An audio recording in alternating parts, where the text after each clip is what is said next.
Well, a warm welcome to OmniFocus Workflows with Joe Buhlig, and great to have so many people here today. We've got people from all over the world that are joining in, and I'm really happy to have Joe Buhlig back on Learn OmniFocus. He was a guest, I guess, several years ago now, and I've definitely benefited from what he had to share back then, and I'm definitely curious to know more about how his workflows and his setup has evolved over the years. For those of you who are brand new to Learn OmniFocus, first of all, a warm welcome, and it's great to have you here live or watching the recording of this session. This is a site that I launched way back in 2014, and I'm happy to report it's going strong over 5 years later. And the goal has always been to essentially provide instruction around productivity, with OmniFocus being the common tool that everyone in the community is using. So it's, in a sense, it's about using OmniFocus effectively, but it's also about how to apply the productivity principles in a very practical way, and being able to demonstrate those applications with OmniFocus and complementary tools really helps to really kind of ground the productivity teachings. And over the years, people have joined in over 80 countries, and that's one thing I've always loved about the work that I do, is having the opportunity to connect with people all over the world. And I think everyone brings their own perspective, and there's perspectives based on profession and culture and geography and so forth. So it makes for some really rich sharing. The Learn OmniFocus Live, which we're on right now, has a few different components, and I'll just briefly go through those. So there's certain theme sessions where there's a session that's based around a specific theme, and I'll be talking about a couple of ones that were just added to the calendar in the last 24 hours. So I look forward to talking about those in a moment. And then workflow guests. So having Joe Buhlig here today, we've had many guests on over the years, and each of them has really contributed a lot to just talking about how they use OmniFocus in the day-to-day, their day-to-day life and work, and kind of what's worked for them, and what, where they've hit stumbling blocks themselves. And so there's really a lot of great wisdom. So in addition to this session, I definitely recommend checking out some of the other workflow sessions as well. And then there's a small group office hour sessions. I really enjoy these as well. It's a maximum of 10 people. Everything is everyone's video conference, so you can actually see each other and interact. And unlike the other two ones, these aren't recorded. Sometimes people will be sharing their own setup and some things that they don't want shared without the group. So these are purposely not recorded. So if you haven't been to one of these yet, I highly recommend coming and checking one of those out. And lastly, something I've been doing for a long time, years before Learn OmniFocus existed, is private consulting. So if you want some one-on-one assistance with OmniFocus and your productivity workflows and setup and everything in general, definitely encourage you to check that out. It's learnomnifocus.com/private. And these can optionally be recorded if you choose to have a recording of it. All right, and just a quick peek at what's coming soon. So one of the new sessions I just added to the calendar is called Getting Back on Track with OmniFocus 3. And I thought this would be a good one to do kind of as we're winding up the year. If your OmniFocus system has kind of gone into maybe a bit of a disarray, it's not working as well, or it started off really well and you're finding things are kind of going off the rails, then this session is all about getting it back on track. We'll look at some of the common pitfalls that people tend to run into, how to avoid them in the first place, and if you do find yourself kind of maybe losing enthusiasm for OmniFocus or not wanting to open it up because there's too much stuff in there, this is a session really designed to help you get back on the rails. And I've made this one 90 minutes to allow for more interactions. You'll actually be going through your OmniFocus setup as we go through, and identifying some things that might need some tweaking. And if you're brand new to OmniFocus, this is a great opportunity to understand what pitfalls people commonly experience and how to avoid them in the first place. And then in January, we're going to kind of pick off where that one left off. So once you've got OmniFocus into a place where it's really useful, where it's really supporting you and your life and your work, this one looks at how to bring focus to that. And a common challenge that people have, and I certainly face this as well, is there's so many potential things to do in a given moment, and it's kind of like, where do I even start with that? And another one too is there's maybe some longer term projects, ones that are maybe a few months away that might get neglected with the kind of latest and loudest taking over. So as we go through this session in January, we're going to look at some very practical ways to keep the important but less urgent ones, keep them on your radars. The expression from Kourosh I quote a lot is touching the keys regularly on those things, so you're keeping connected with them and keeping the practice going. So that'll be in mid-January, and again, this one will be a 90-minute session. And I find sometimes an hour is just not quite long enough, so this will just give it a bit more breathing room and allow for more interaction. And Learn OmniFocus office hours, there's currently 5 open for registration. There's one tomorrow, so if you're watching the live session, definitely very welcome to join that one. And then there'll be 2 in December, and there's 2 scheduled for January so far. All right, well, it's my pleasure to introduce Joe Buhlig. As I mentioned, this is his second appearance on Learn OmniFocus, and it's great to have him back. He's joining us from Minnesota today. And if you haven't already checked out Joe's blog, I highly recommend checking that out. He has a really, really good mailing list as well. I don't subscribe to many mailing lists, but this is one that I read every mailing and always get great value from it. So you can check out his blog at joebuhlig.com. And among other things, there's some great advice on OmniFocus. And this is an article he wrote quite recently, which is really going to be the focal point for our session today. So he's going to talk about how his OmniFocus setup has evolved over the years and take us through the process there. Joe and Mike Schmitz are also co-hosts of a great podcast called Bookworm, and they have an episode every 2 weeks where they choose a book, I think usually with a productivity focus, and they talk about it. They talk about how they're going to implement the things in their lives and put the kind of wisdom to the test. So even if you don't get around to reading all these books, this is a great podcast to listen to. And even just hearing their synopsis of a book might be very useful in deciding whether it's a book that you want to read in the first place. There's also fairly recently a book club that's been added alongside that. So you can go to club.bookworm.fm to check that out. And there's a you can join free and join the conversations on the various books they're looking at right within the forum. And then there's also a paid component that gives you some perks, including being able to participate in the live sessions. And I had the chance to finally meet Joe after all these years, and as well as Mike Schmitz when I was at the MacStock Expo near Chicago earlier this year. So lots of great memories from that, and that's definitely was one of the highlights of being at the conference. Okay, without further ado, I'm going to pass it over to you, Joe. Thanks, Tim, for having me back on. It's always fun to be back in the Learn OmniFocus group. So I'm a huge fan of LearnOmniFocus.com, as you could probably tell if you've read my article on the inspiration for the system we're going to go through today. But this is one that I have spent a lot of time trying to put together, mostly because I know that I've rebuilt my OmniFocus system probably 3 or 4 times now. I have been on OmniFocus since version 1. I'm not from the kinkless GTD days, I'm sorry to say. There are a number of you who are. You have more experience than me.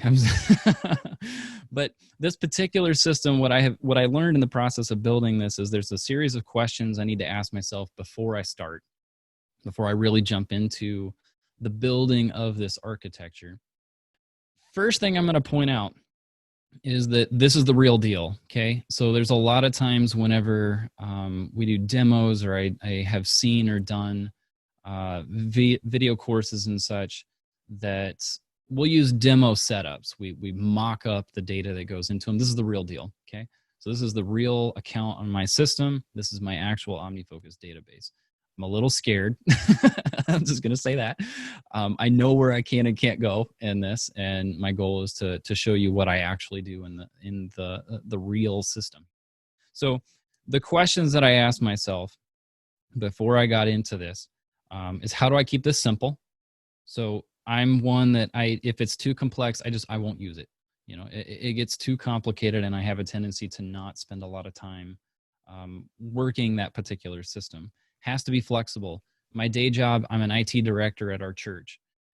It's very common for me to get 2, 3, 10 questions or requests before I even make it to my desk. That's not uncommon. So whatever I have on this list, it has to be mostly a recommendations list. It could be things I have to get done today, but for the most part, I have to be able to say, no, that can wait because I've got this other thing I have to do right now.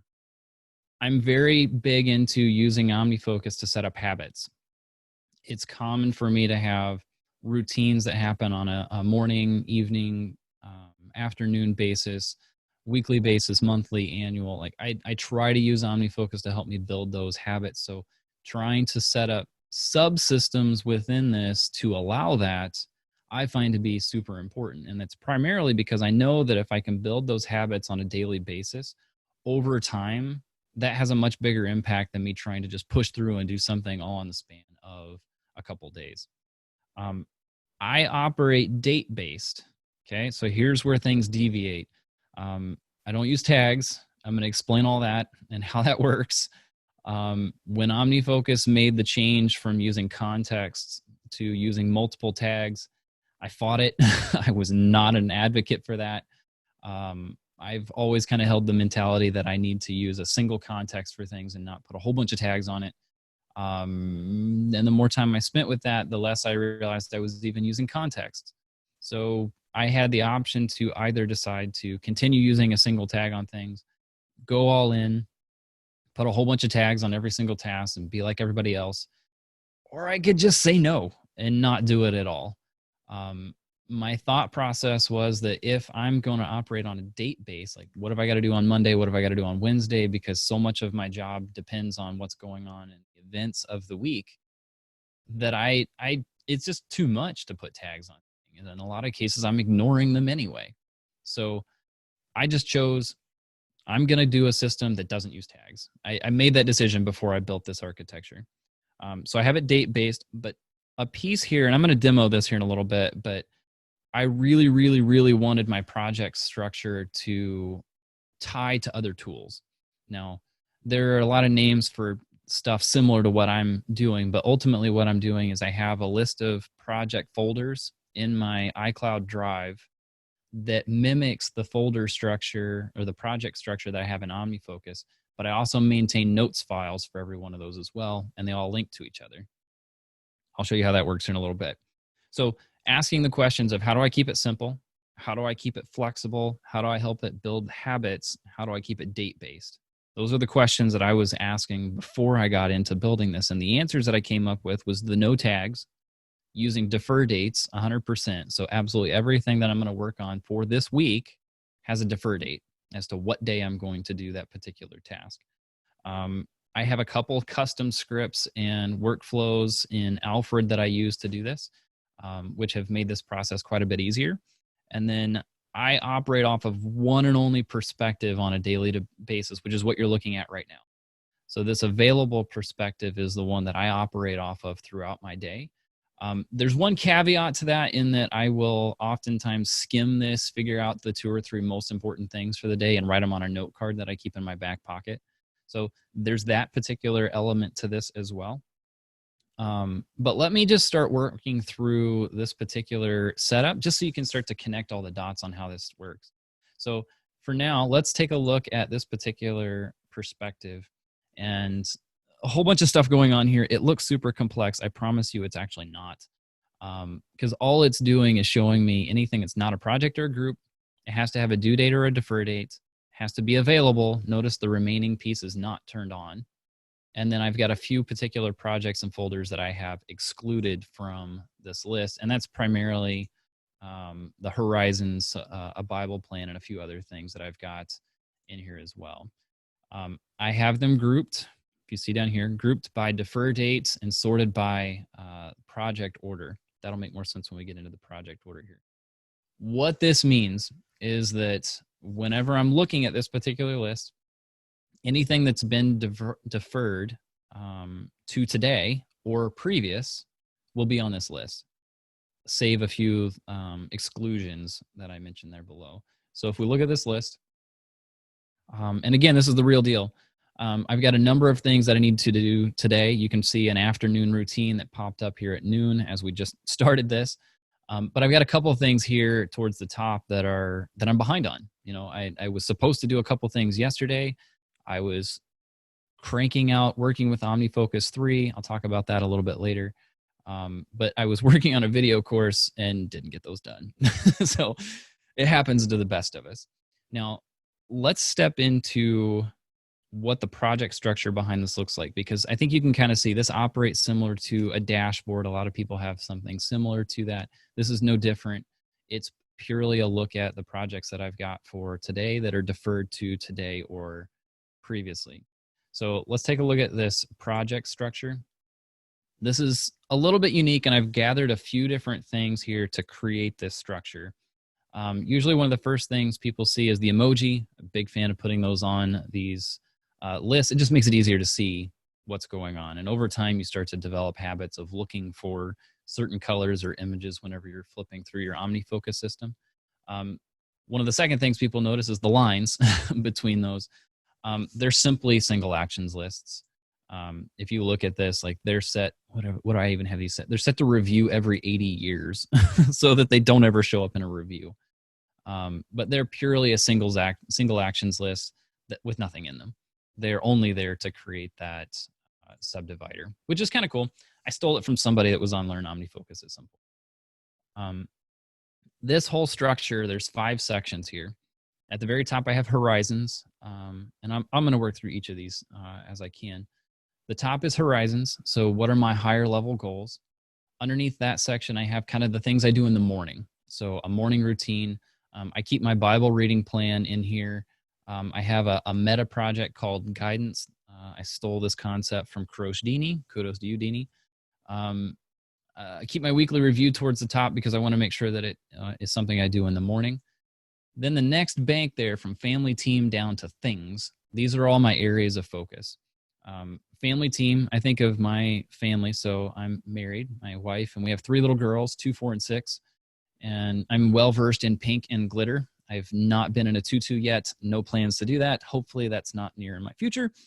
But family, team, health, people, growth. I don't need to read all of these, but I think the couple here that are important to call out is I have a handful of these that are work related.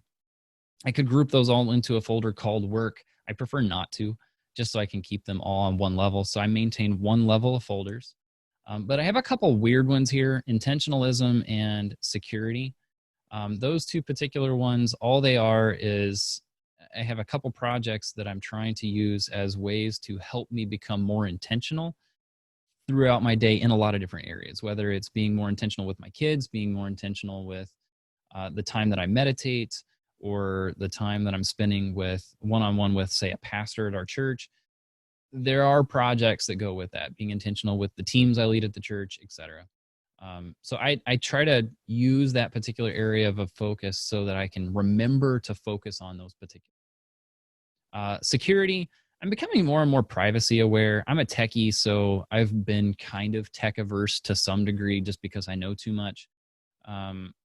It's growing. So I have a few projects of like services I want to leave, or different articles I want to write that go into why I'm doing certain things. Such as I host my own analytics platform for joebuhlig.com so that I'm not using Google. So I do some things like that. All that to say, those are my areas of focus. Underneath of that are simply routines. So afternoon, neutralize, evening, monthly, annual, spring, and fall. These are regular recurring projects that I have that I just want to do on a regular basis. Kind of the only oddball one here. Let me just show you what's under neutralize. This is one that's kind of odd in that it doesn't really apply to any specific area, but it's things that I need to do just to keep up with what's going on. Washing the car, testing some moisture alarms in the house, watering certain plants. I just noticed there's 2 water Christmas cactus things in there. That's why it's been showing up too often. That's why. Thus, this is the real deal. These are simply things to keep me normal, keep me level so that I don't get behind on things. It's uncanny the number of times our house will go without a vacuum job done to it. It could go months without us doing that. But it happens on a weekly basis because I've got it on a list here. Super handy for those sort of things. So back over on the left, I've got the list of things here between afternoon and fall. At the very bottom, it says kind of a catch-all. Templates, my someday maybe lists, and checklists. Just what it sounds like. Templates is just there because I'm not actually using it right now. It's just there in case. As you can see, it's empty. My someday maybe lists, I can show you those. And then the checklists that I have here as well. So the someday maybe lists, that's what they are. The checklists are things that I run on a regular basis and just need to use them as needed. They're not things that I need to have on a repeating basis, but sometimes do. And if they become something I put on a repeating basis, they move up into the area of focus that they apply to. So that's the project list. Now, note the order here, top to bottom. I start with the guidance stuff of the horizons. I go to my morning, then I go to the bulk of my day in the areas of focus. Then I go to stuff that starts in the afternoon and kind of cleans things up, because that's the sort of thing I usually do either at the end of my workday or when I get home from work. And then it's stuff that I need on an as-needed basis. It sets up the whole flow top to bottom, which means that if I use the project order, if I go back into available, if you look at each individual day there, you can see it does follow that same order, which is important because then that means I can just work it top to bottom. It makes it super simple to work through that. Now, a couple things here for just how I name things. Let me go into this H&A Tech one here. I've got a weird nomenclature for things. Some of this I stole from you, Tim, but some of it I've set up on my own. So the first few there, you can see they've got the project code at the beginning. I'll explain that when we're done with this section here, but I've got project codes at the beginning of my one-off projects. I've got a few projects underneath that, joebuhlig.com content. There's 3 of those. I have pipes at the end of those. I think of them as bookends so that I know those are recurring projects that I'm going to do on a regular weekly basis, but I don't add to them because I set them up once and I set them on repeat and let them run. And then towards the bottom of that, I have dashes, H&A Tech, dash, single actions list for one-off tasks that go into that. I forget what it is you use, Tim. It's brackets, maybe. But I know a number of people do stuff like that. Yeah, I do some things in square brackets to differentiate single action lists from like parallel sequential projects. Yep. Sure. It's all pretty much the same. If you take a look at one of these, let's look at this particular project. It's Twitter, Instagram, long form posts, newsletters, stuff like that. It's an editorial calendar is what it is. With it set up this way, it just means that this will show up on my available list and tell me what it is that I need to post today. Like, for example, I need to post on Instagram today. It's kind of my catch-all thing. It's going to be about the Working with OmniFocus course, which releases as soon as this webinar is over. So that particular one I know I need to do yet today, thus it's available. And if I go back to the available list, you will notice it's right here. So it's on that particular list. One thing I'm going to point out, the one right above this says from Becky. You got to be brave to do this, but I took the mail drop address. So there's the address you can get from the OmniSync server to email into your OmniFocus setup. I set up a drafts action on my wife's phone that can send an email to that address, and it always pre-pins the subject line with from Becky being my wife.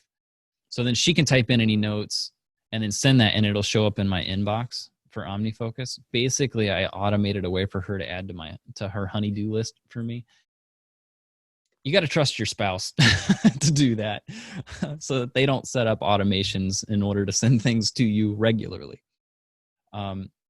So just going back to the editorial calendar, that's something that I've started doing recently in the last 2 or 3 months just to help me stay where I needed to as far as posting things online to keep on top of that because, people like to hear from you if they're going to follow you.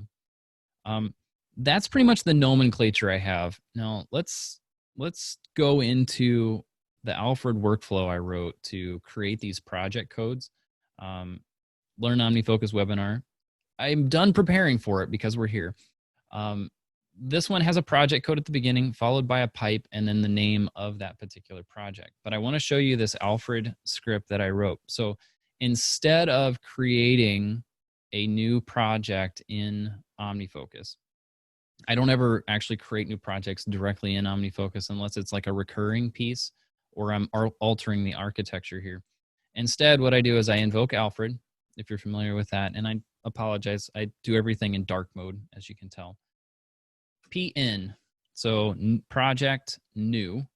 So I can create a new project here. So this is my new project, okay? That's all I have to do. So PN, and then whatever I want to name my project. You've probably noticed I like to do everything lowercase. It's probably the developer in me. I apologize if it looks weird, but it's normal to me. If I hit enter on that, okay, what just happened? Let's jump back over to OmniFocus. In most cases, this shows up exactly where I want it to go. But if we go back over to OmniFocus, you can see down here at the bottom, it created that new project. It generated the code. It created the project for me. If you notice here, it does have notes on the project. So if I scroll down here on the right, you can see it's got some links there in the notes field. The first one is for NV Ultra. Brett Terpstra might get mad at me for demoing this, but I'll deal with Brett. I'm on the NV Ultra beta, so keep that in mind. The app could change. It's the successor to NV Alt. I can alter this particular workflow to work with NV Alt because it's the same setup. But I'm on the beta, so I'm just testing that for him. If I click that link, it opens up NV Ultra, drops that search term in the top, and you can see the second one down here. This is my new project. This is where I end up keeping all of my notes for this particular project, just because I like to be able to keep all of my notes in one place. And obviously, if you've noticed already, it has a link here as well that goes back to an OmniFocus project. You can click on that from NV Ultra, and it takes me back to OmniFocus to that particular project. So those two are linked up. I can go to the notes file in NV Ultra from OmniFocus, and I can go back to OmniFocus from NV Ultra. I think where this gets kind of fun is the second link down here in the right, because this links to the directory that it created at the same time on my iCloud drive. So let's click that one. It has now opened up a Finder window to the folder for that project. So if you notice down here, this is my new project. And there's two files in it, okay? The first is, if you're used to command line stuff, it's a symlink. It's a shortcut to that notes file that I showed you in NV Ultra. So this first one, if I double click that, I use multi-markdown composer for my markdown files. So just as an example, you'll get a kick out of this, text expander, filling in text. So I can add text to that particular file there. And then if I go back to NV Ultra, it has added it there as well. So I can go back and forth between those two. Okay, so let me get that one gone. And then let's go back over to the Finder. The second file here, and this is one I found out that you could do with AppleScripting, which is what is used behind the scenes on that Alfred workflow. You can create these internet location files. And it turns out that you can use OmniFocus links for this as well. So if I double click that, guess what? It takes me back to OmniFocus, just so you can see I'm not cheating. If I go to the inbox, go back over to this particular location, double click on that internet file, it takes me back to that project. You don't know how many times I use this. Like this is nuts, because it's common for me to be working on a project and then I want to go reference the tasks I have for it, or vice versa. I'm looking at the task for it and I want to go work on the files for that, especially with something like the course, a video course, because you may have 15, 20 action items on it and want to go reference all of that directory. Just click the link to open up that particular directory and you're there. That's all it is. So it's a way for me to get to and from all of those from each other. It's so handy, and it makes it super simple to jump around. There's one other element to it though. I also have a second workflow to search for a project as well. So PF, and if I do a search for Omni, you can see I've got 2 or 3 projects here as well. If I go to the second one and action that off, it opened it up green. Let me get it over here. Here we are. It opens up that particular file structure for that one as well. So it's a way to find it. And then from there, you can get into the individual notes for it. That particular project I created before I had added the OmniFocus URL shortcut. So that's why that one's not in there. So as you can tell, I did prepare for this. I have an ideas mind map for what goes into this particular webinar. This is something I use all the time.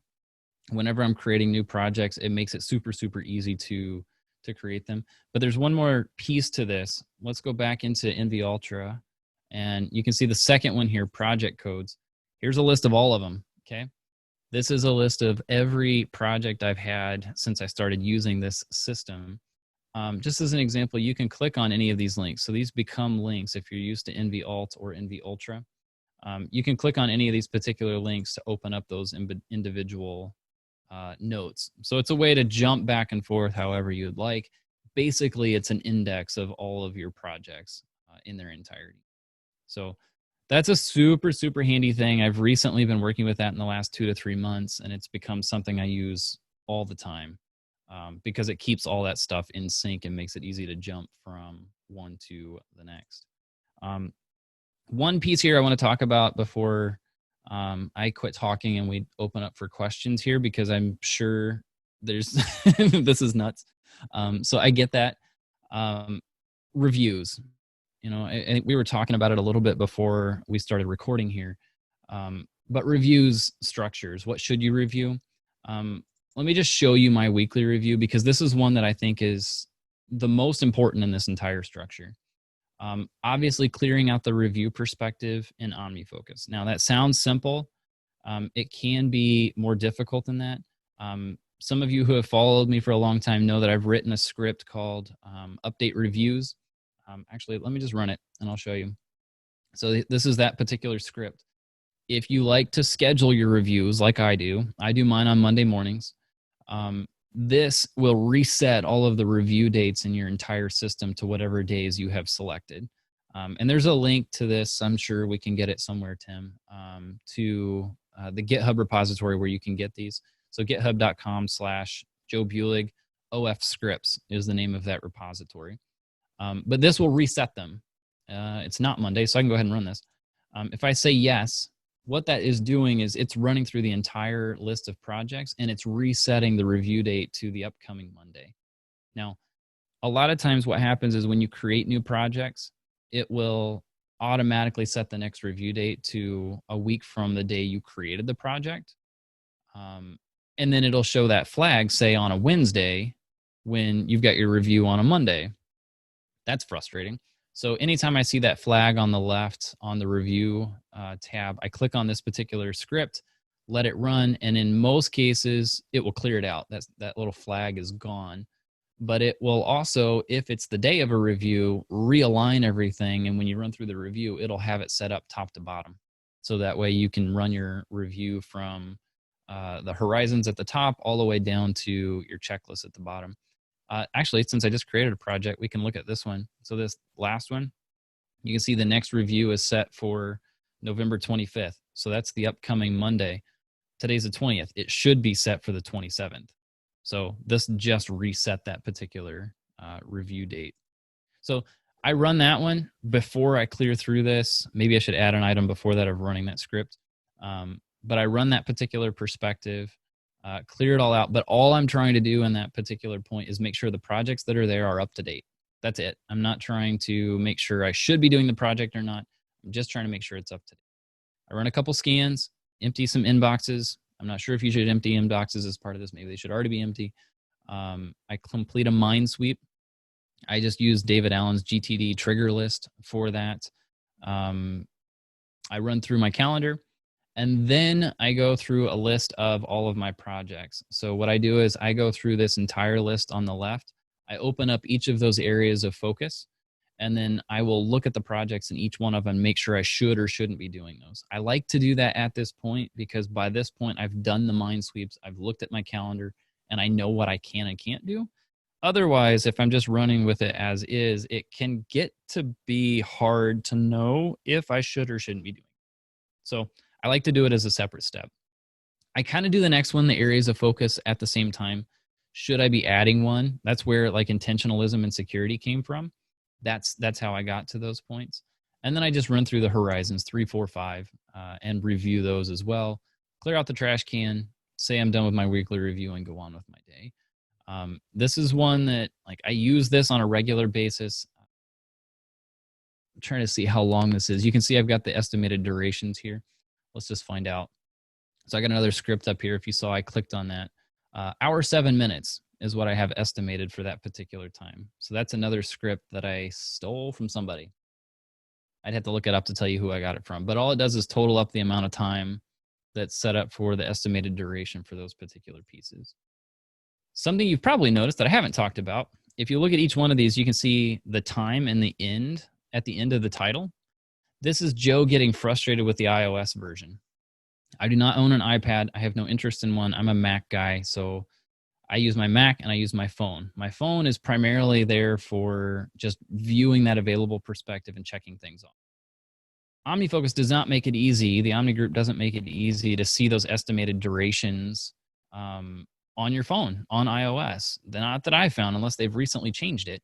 So I wrote a script because it's what I do. I'm not going to run it because it takes a little bit to run it and I don't need it. Duration titles. All this does is if you add a duration estimate to that project, is it just appends that to the title. If you change the amount of time, it changes it. If you remove it, it deletes it. So that's all it does. It adds it to the title, but that means whenever you look at it on your phone, you can easily see the amount of duration time that you've got estimated for that particular task. The last script I've got up here is Kurt Clifton's populate template placeholders. I'm sure if you've been in the OmniFocus world for very long, you know that one. I don't use it, but I always feel like I should. So I keep it there just in case. I don't really use template projects in that way, but it's something that I always feel like I should keep around because I might want to use a template project in that form. I really don't. So I should probably, but I'm not ready to do that yet. So this is the core review that I do. Obviously, there are a few others, monthly, annual. I do some stuff, a regular checklist in the spring and fall. That's most of what I'm doing. So I think, Tim, that's it for this particular system. Again, it's pretty simple. I'm not doing anything with tags at all. You can notice I don't even have the tags perspective over here. Can I even show it? Yeah. So if I look at the tags perspective, nothing, nothing there. You can see how far behind I am on my Bible plan. But there's nothing there for that. I just don't see the need. It's not something that I'm going to use because I do everything based on dates. So there you have it.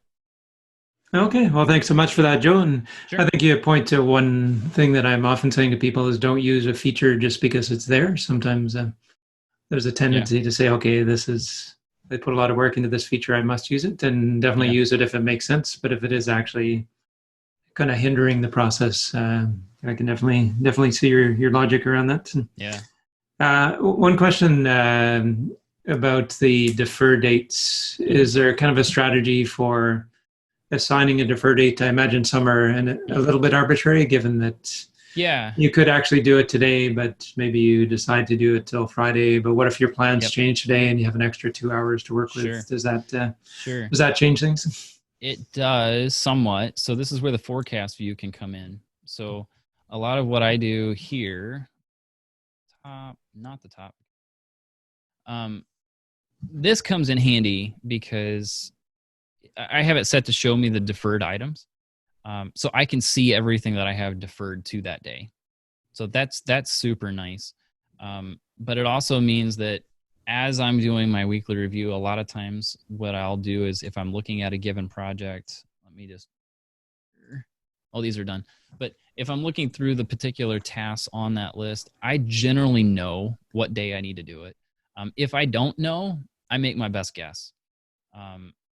It's okay to move it. It's pretty common that if I'm on the available perspective and I see something on here, here's a good example. I'm probably not going to order coffee today. So I'm going to kick it off to tomorrow and make that disappear. I just did that. So that's all I'm doing. So it's kind of arbitrary to a point, but it doesn't have to be. There's days when I have tasks that are related to a specific event. Take this webinar, for example. I had my brainstorming for ideas task set to recur once a week for about a month and a half. That way I was regularly looking at what it is I wanted to cover in this particular talk. If I've got an event, say a speaker's coming into the church and I need to do some special setup on stage for it, it's going to be on that day because I can't do it any sooner. So it's going to be deferred to that particular day, and it has to be done. That's probably one that's going to put on my note cards, and everything else has to stop until that one's done.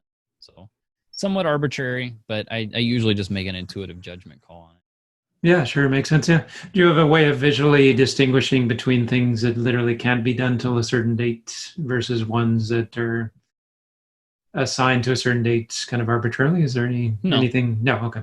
No, there's not. Yeah. That's that sort of thing. I totally get why people do that.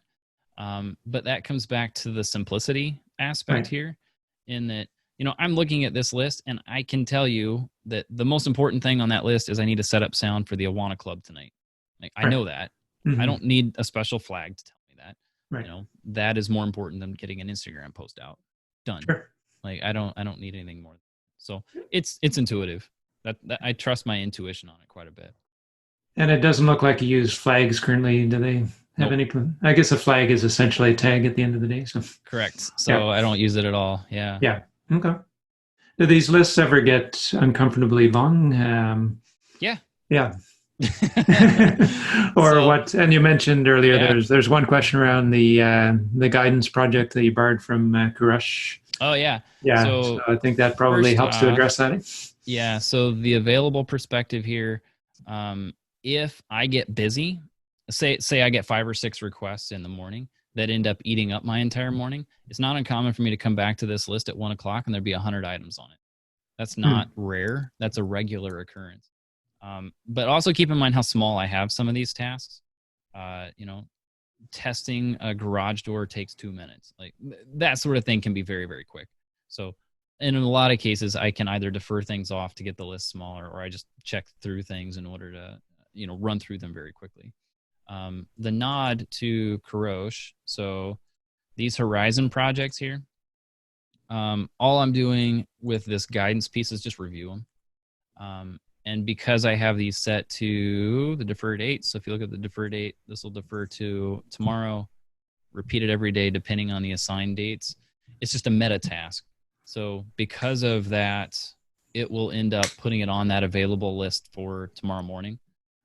So when I look at this list tomorrow morning, it will have those 3 items on my available perspective. And then I know that I need to go back and review these particular projects under the Horizon piece. You're giving yourself access to a longer list through a shorter list, I guess is one way of looking at it. I kind of do the same thing with a checklist of clearing inboxes. So I've got a checklist here for empty inboxes, and that's all that is. But if you look at my available perspective in the morning, say the morning routine, there's an item here of empty inboxes. With that link to that, if you click on it, it just takes me there. So again, it's a meta task that takes me to a longer list elsewhere that I use repeatedly. And that one is simply because I try to do that one every morning, but I also do it as part of my weekly review. So it's like a sub checklist that gets used in other places. So I need to break it apart. Okay. And to make sure I understand, that checklist is a repeating project within itself, is it? Yeah. So this one is one of those that repeats every minute. Right. And that doesn't break the link because you're effectively creating a new project each time. It's still correct. They used to break when you did that. It used to break. Yeah. Okay. That's good to know. Drove me up a wall. But yes, they used to break when you did that. And I forget what it was. It was an update. It's been a while back now. And I saw the release notes of repeating projects retain their links. And I got so excited. Yes. Because what I used to do is I'd create the project and then create a subgroup of tasks under it and then link to the project. But the subgroup would complete upon last action being completed. Okay. Well, that's really good news. I learned something today too. See, there you go. And just to further explain this, the idea is this is a project that is used over and over and over again. So the idea of repeating every 1 minute is once everything's done, then a new project is created. Yeah. I think a minute is kind of the shortest period of time before you can have a trigger. An example. Yep. So if I select all those, check it off. Now, granted, it's going to throw it off, but you notice here, it recreated it, but it's got the defer date to right now. And because I hid that right at the exact minute, it's now available again. So I can reuse that project again. Yep. Yeah, that's one I've used a lot in the past too. So it's, and then you also have that set to complete automatically once the last item is completed. Yep. Right here. Yeah. Yep. So it's one of those things. It takes a moment to kind of understand the logic, but once you get it, it can be extremely useful. You'll use it a lot. And that's just a nice way to have checklists that you use over and over again, even reference from different projects, or you can go to the checklist directly. So it's that's a really great implementation. Question from Jason: do you avoid combining one-time tasks and recurring tasks within a particular project? And do you have a threshold for combining and bringing into a template a recurring project? I don't do a lot of hard and fast rules. Okay. So sometimes I have tasks that are repeating that are in a specific project. Usually those are going to be like the content projects. If it's repeating, the project is designed for that. I don't really have cases where inside the single action list, I have repeating projects there. I don't really do that. If I do, it ends up in this neutralize piece. So, most of the time it's going to be there. Sometimes I end up putting it elsewhere and then moving it later, just because I need it in a certain spot in the flow, just to make it easier for me to remember or make sure I do it at the right time of day. So I don't get too caught up in that. I just put it where it makes the most sense to me. Yeah. Okay. Yeah. And you really point to the value of giving some thought to the ordering of the projects and the folders too. And that's if you have it set to projects order in perspective, that's the order it's going to show up into. So correct. Yeah. Question from Adam about the review AppleScript that you showed. What if the project is set to every 9 days? So if it's not a week or a month or like that? If it's set to a certain number of days, it skips it. So the way that thing works is it's based on whatever you have here. So under this repeat structure, let me grab this.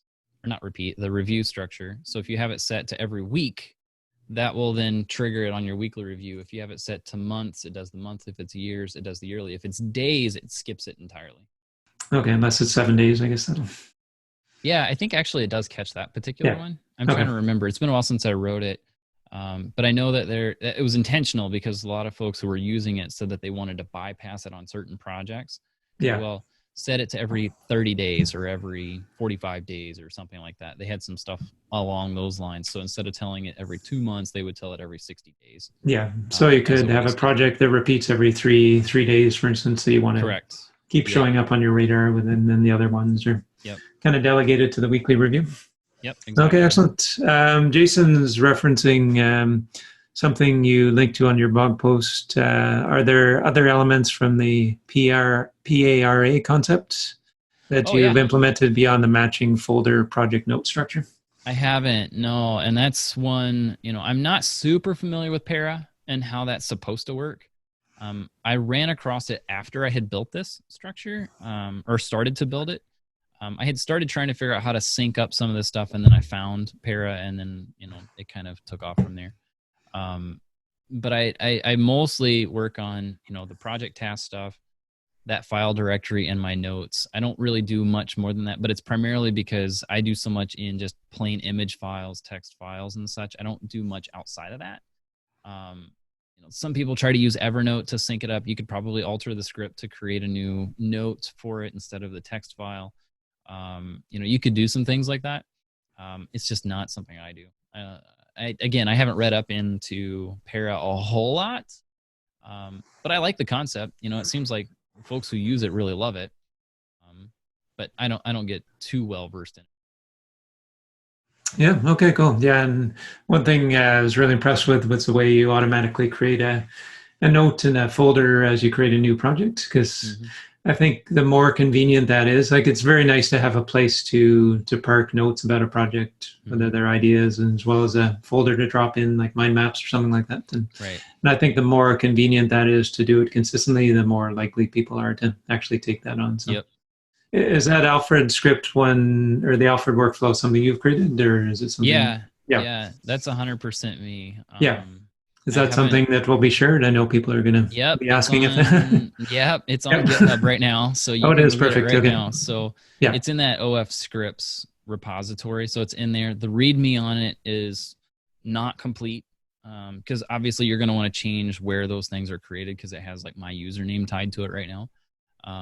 But I'm working on the README and that's got to be done before 2:00 today. So I got about an hour to get that finished.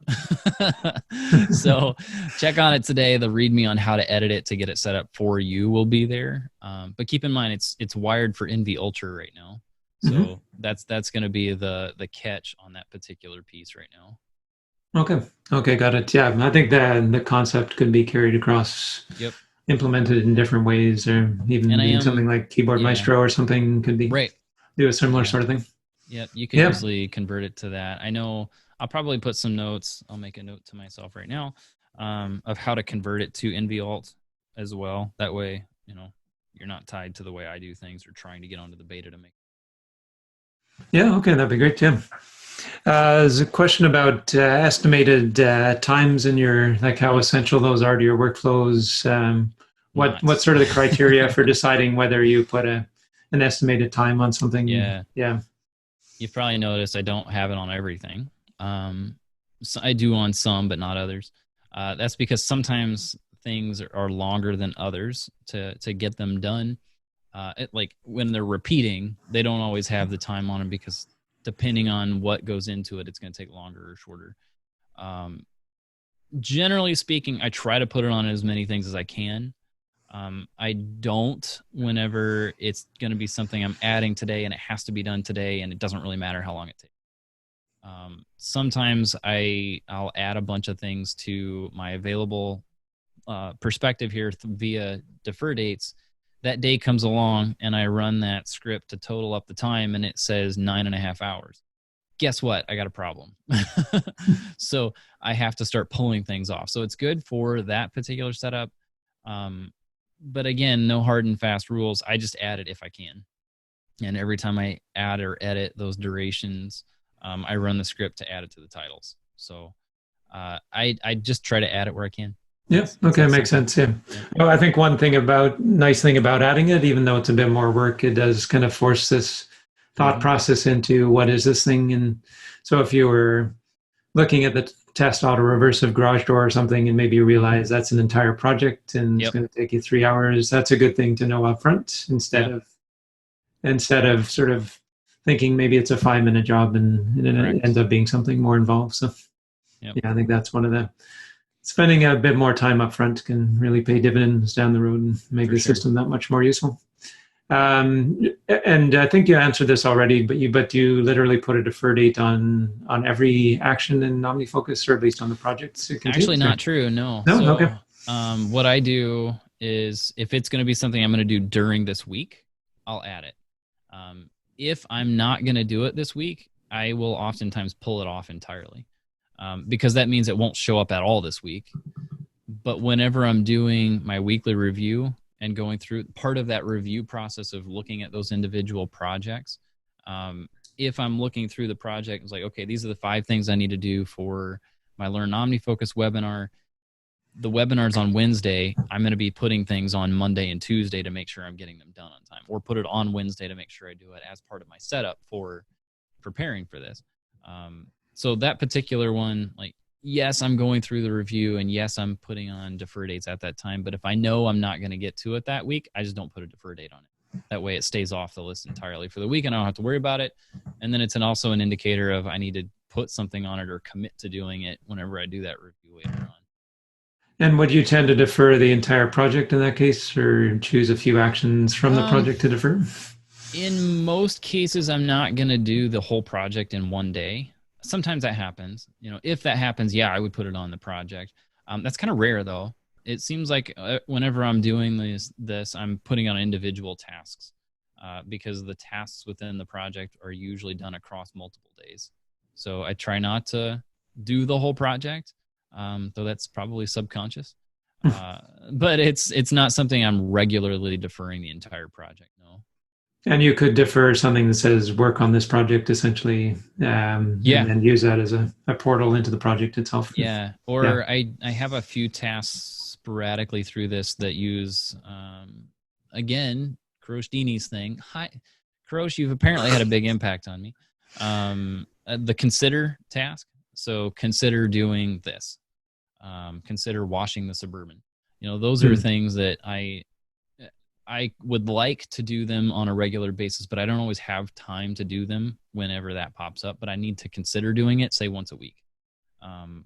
That's something that I use on occasion, just because it doesn't make it a hard and fast rule. If you have to do this, it gives me a little bit of an out. If I have time, I can do it. Great, and then check it off. If I don't have time to do it, great, check it off. Get it off the list. So, yeah, that's all I do with those. Yep. And that's one area where especially if you're repeating, I find I'll drop things sometimes, so it doesn't get marked as completed, but I'm acknowledging that I've dropped it, and you can say keep this item going. Just I missed this time or something like that. Right. It's almost like a bit of a habit tracker in that sense. It becomes a log, which is always kind of interesting because I don't ever look at those historical pieces. Like I understand why OmniGroup added dropped versus deleting it, especially with recurring pieces like that one. I understand, but in general, dropping something versus either checking it off or just, especially just checking it off, I don't really go back and look at that history. I think I've done it twice in the last 4 or 5 years. Before they added dropped, I would just check it off, just to get it out of the way. There's something that almost feels more authentic about. I think I've heard Kourosh talk about this one as well, and where it's saying acknowledging I didn't actually do this thing, but I still want to clear it from the list. So it's a bit of a subtlety, but it's a nice feature to have anyway. For sure. Frank is asking, would the generated note URL work with Ulysses instead of NV Ultra? It's a good question. I don't know if Ulysses has AppleScripts support. I know Ulysses has their own way of linking to notes, which would be, I would think, distinct from NV Ultra. So what would have to happen is there would need to be a way to create the note and then link to it. So linking to it, I think, would be fairly simple, but creating the note, I don't know how you would do that. I'm not well versed in Ulysses. I used to use it, but that's been a couple years ago now. So I don't know the answer to that one.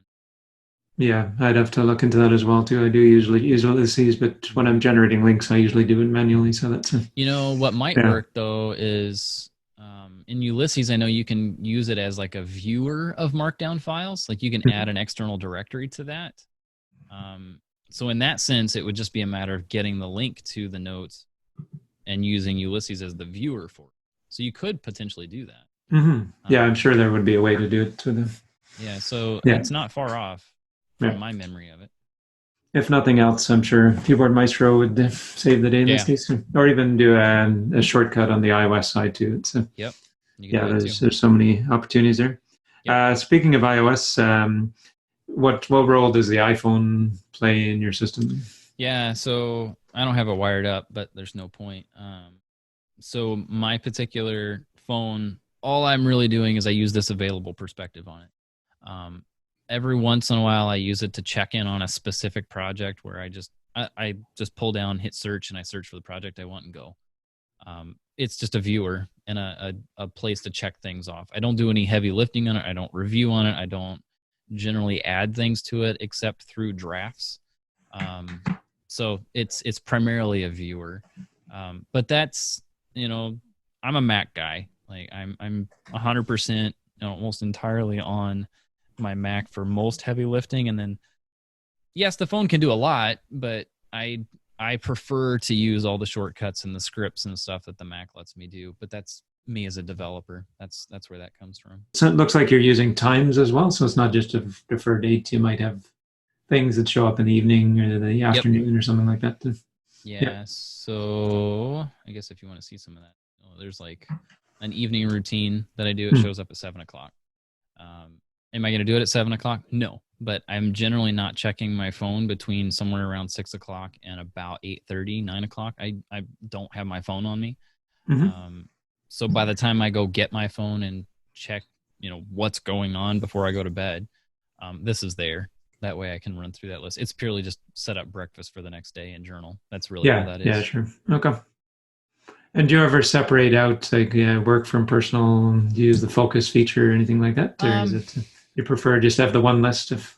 Yeah, I mean, I don't. The only time I do is if I get behind on generating content. So if I do anything, I may look at this particular like the editorial content, focus on that, and then go to the forecast view. That's really the only time I'm going to do that, because then this will show me, per day what it is I have to have scheduled to be done. So that's really all that I'm going to be using that for. 99% of the time I'm working right here on the available perspective. Okay, got it. And do you tend to block off time or use Pomodoro timers or anything like that? I don't use Pomodoro. I try to block time. Keep in mind I work in IT. So right. Yeah.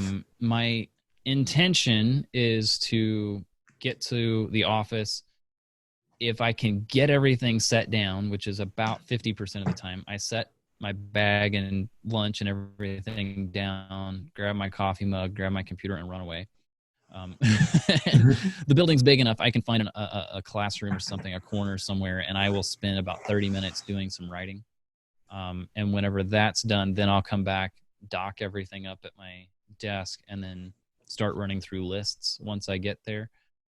And just try to run through things until somebody has a request of some sort. I don't think I've been through but one day without some form of a request of some sort. So thus the flexibility piece has to come in. I know sometimes people will mind sweep into their OmniFocus inbox and end up with a lot of work on their hands. Is that something you do, or do you have kind of a separate place where that brain dump occurs? What I do, let me show you, not morning, weekly. This particular piece, so this mind sweep, so I use the triggers list for it. And if I open that particular file, again, I use Multi-Markdown Composer for all of my Markdown files. This is that trigger list. I think I converted this to Markdown at some point. Maybe that's been a while back. If somebody wants this, let me know. I can get this shared. Maybe I should put this on the GitHub repository as well. I just run through this, and if something comes up, I will just invoke the quick entry and add it from there. And then once I've gotten through the entire thing, then I come back into OmniFocus, and then I'll step up into the inbox and then process those. Okay, so you do it right after, rather than kind of build up in there. Yeah, because in my mind, like, that's the point. I'm going to do that mind sweep, but it's to get things out and get the system up to date. Because keep in mind, this is part of the weekly review. Right. So the intention is to update any projects that are not currently up to date, or do I have a new project I need to do? Like, I want that out of my head before I get to the point where I'm reviewing the list of projects and such. So, but yeah, that's what I do. So I have that trigger list that helps me get it out of my head, but I process it all right away.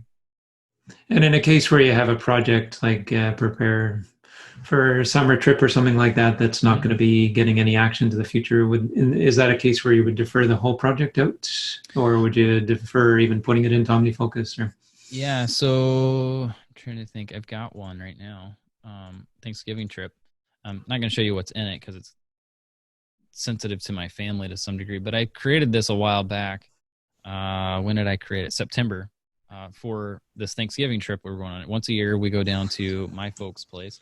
And what I do is I create that early on, and then I add to it as I need. But I always have an item on that list that's waiting for Thanksgiving trip to get closer.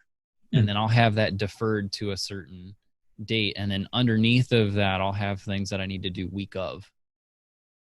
So that's all I did. So it ends up being like a subtask underneath of that in order to keep things off the list until that particular point. But whenever that defer date comes and I'm waiting for it, that waiting for task will show up on the available perspectives like, oh, well, I'm done waiting for that, obviously. Check it off, and then that automatically enacts all the stuff I need to do that week.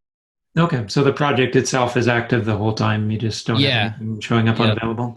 Yep. Correct. So this piece is active at all times, yeah.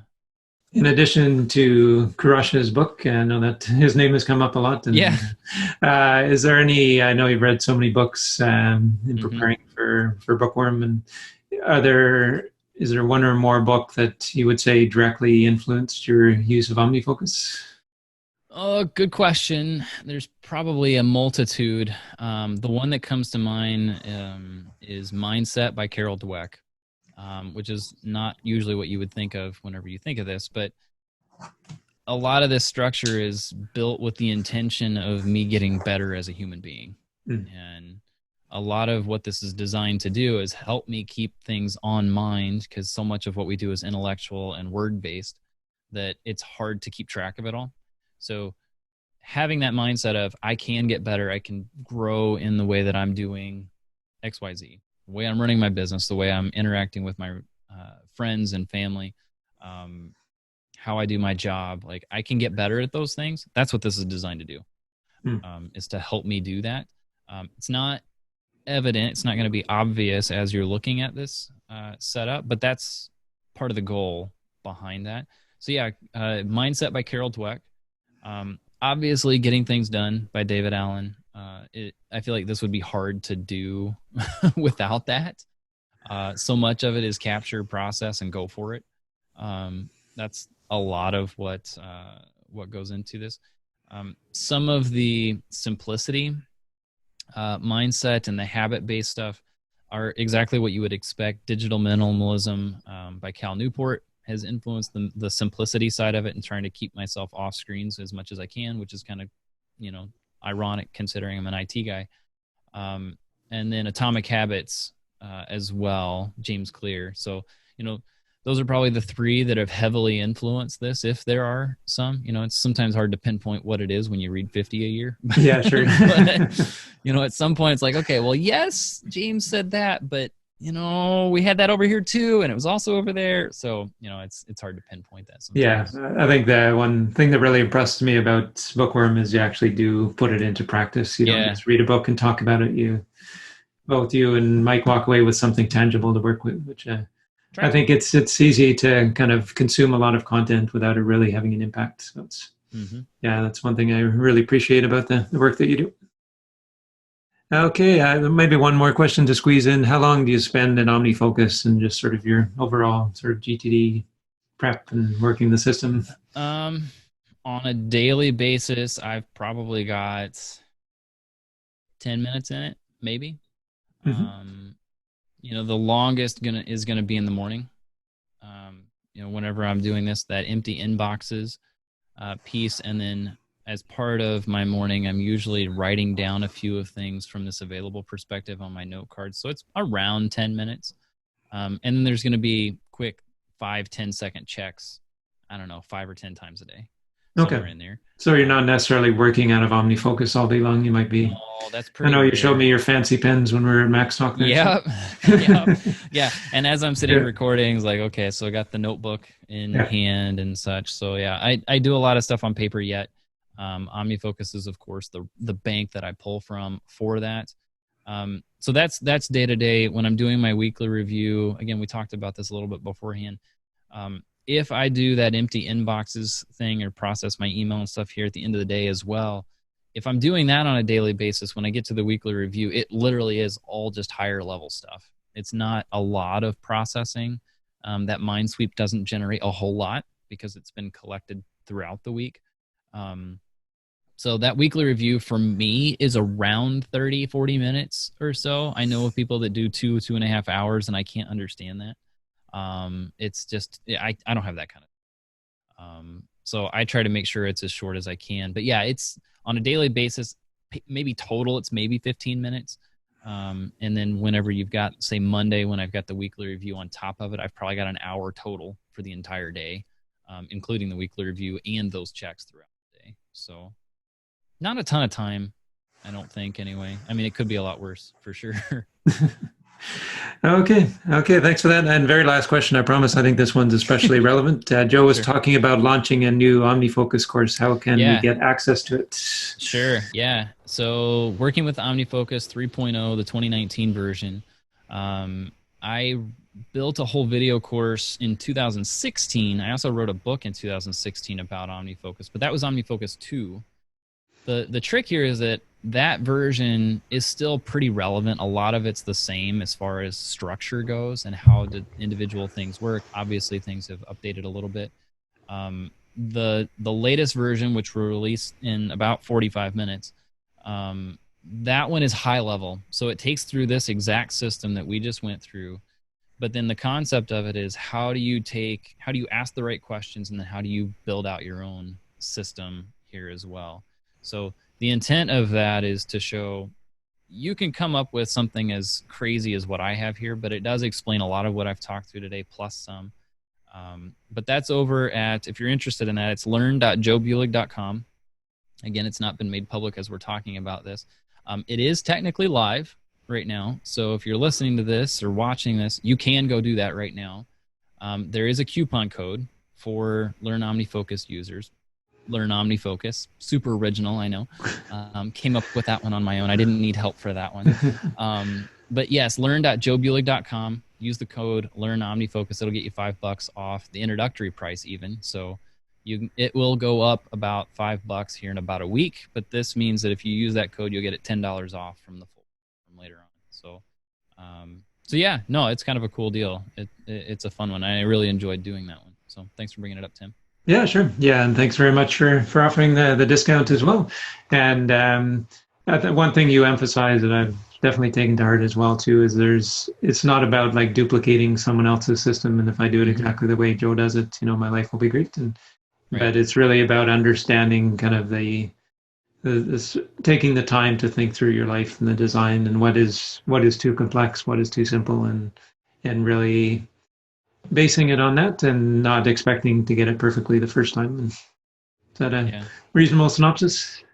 Yeah, no, I would agree with that, because it's pretty common to see folks take, I get emails all the time. People take the ideas that I have in my system. Like, it's fine. I have no problem with that. No issues with that whatsoever. But if you don't understand why it's set up that way, chances are you're going to quit using it. So this is why I wanted to build the course out again, because you have to nail down why you're doing certain things. Don't just name things the way I name them. To me, that doesn't make any sense. Like, name it the way that makes the most sense for you. If you don't like putting pipes at the beginning and end, don't do it at all. Like, you don't have to follow me. Use tags all you want. I'm not going to get on you. I just know that if I want it simple and I want it to work a certain way, I'm going to build it that way. So yeah, no, I would definitely agree with that, Tim. Yeah, okay. And it's very much designed to kind of match the rhythm of your life and the way things are naturally going to sort of show up in your world. Yep, absolutely. Yeah. Well, thank you so much, Joe, for being here. Really appreciate your time, and certainly a lot of great wisdom that's developed over many years. And I'm certainly already getting some ideas for some changes to my own system. I'm sorry. I apologize. Well, that's one of the reasons I do this work, is I kind of have a license to fiddle, so I can experiment with all these. There you go. So thanks again. Thanks everyone who joined here live, as well as to all of you who are watching a recording of this session. And I look forward to seeing you all again soon. Take care.